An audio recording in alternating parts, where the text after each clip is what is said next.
வணக்கம். இன்னைக்கு நம்ம ஜவ்வரிசி தோசை செய்யலான்னு இருக்கோம். அதுக்கு தேவையான பொருட்கள் பாருங்க. நான் இந்த படியில் ஒரு படி ஜவ்வரிசி எடுத்து தண்ணியில் ஊற வச்சிருக்கேன். அதே போல் இட்லி அரிசியும் 1.5 படி எடுத்து தண்ணியில் ஊற வச்சிருக்கேன். இதை 2-3 மணி நேரம் ஊறணும். நல்லா ஊறின பிறகு நம்ம அரைச்சிட்டு அது கூட சேர்த்த வேண்டிய பொருட்கள் பாருங்க. கருவேப்பிலை, கொத்தமல்லி, 2 வெங்காயம், பச்சை மிளகாய். இது 3 மணி நேரம் அரைச்ச பிறகு இதெல்லாம் சேர்த்திக்கலாம் வாங்க. பாருங்க, நம்ம நேற்று ஊற வச்சது அரிசியும் ஜவ்வரிசியும், அரிசி தனியாக ஜவ்வரிசி தனியாக போட்டு தனித்தனியாக அரைச்சி இதை கலந்து வச்சிருக்கிறேன். இப்போ இதுக்கு தேவையான அளவு உப்பு போட்டு கலக்கிக்கலாம். 1 ஸ்பூன் உப்பு எடுத்திருக்கேன், அதை போட்டு கலக்கிக்குங்க.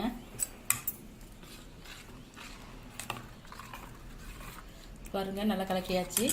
இப்போ நம்ம 2 வெங்காயம் நறுக்கி வச்சிருக்கேன், 1 பச்சை மிளகாவும் நறுக்கி வச்சிருக்கிறேன், கருவேப்பிலை, கொத்தமல்லி, 1 ஸ்பூன் சீரகம், 1 ஸ்பூன் கடுகு, இதெல்லாம் நம்ம வதக்கிட்டு இதோட நம்ம கலக்கிக்கலாம். 1 ஸ்பூன் எண்ணெய் விட்டுக்குங்க.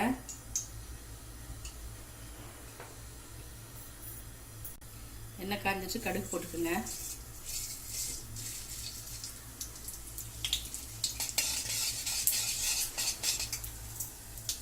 இந்த பச்சை மிளகாவும் போட்டுக்குங்க.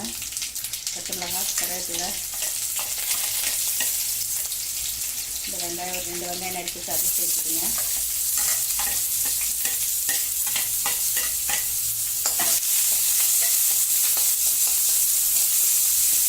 எடுத்து சீரகமும் சேர்த்துக்குங்க.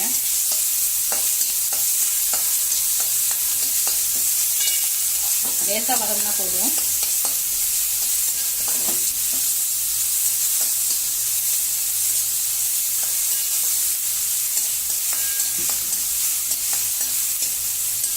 பாருங்க, நல்லா வதங்கிருச்சு. இது மாவோட கலந்துக்கலாம்.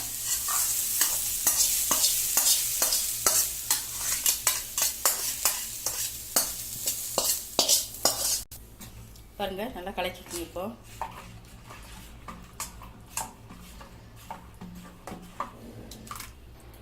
நல்லா தோசை பதத்தில் இருக்குது. இப்போ நம்ம தோசை ஊற்றிக்கலாம். அப்போது நம்ம எடுத்து வச்ச கொத்தமல்லி சேர்த்திக்கோங்க.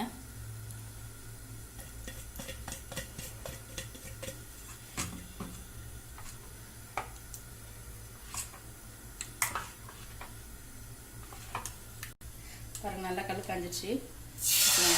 ஊற்றிக்கோங்க.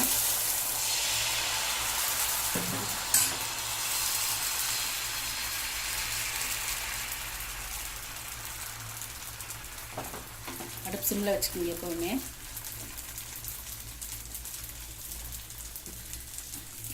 லேசாக எண்ணெய் விட்டுக்குங்க.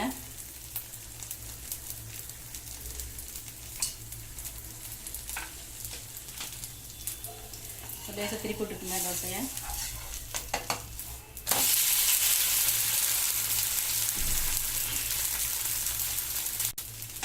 பாருங்க, நான் திருப்பி விட்டுக்குங்க இன்னொரு தடவை.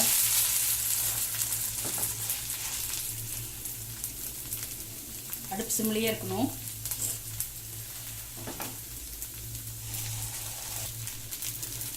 பாருங்க, தோசை ரெடி ஆயிடுச்சு. தோசை ரெடி ஆயிடுச்சு. நான் இன்னொரு தோசை கூட ஊற்றி காட்டுறேன். நான் பாருங்க, ஜவ்வரிசி தோசை ரெடி ஆயிடுச்சு. இன்னைக்கு நான் பீட்ரூட் சட்னியோட வச்சிருக்கேன். நீங்கள் எந்த சட்னியோட செஞ்சு சாப்பிட்டு பாருங்க. இது நல்லா சாஃப்டாக நல்லா டேஸ்ட்டாக இருக்கும். உங்கள் வீட்டில் செஞ்சு பார்த்துட்டு கமெண்ட்ஸ் போடுங்க, சப்ஸ்கிரைப் பண்ணுங்கள். நன்றி, வணக்கம்.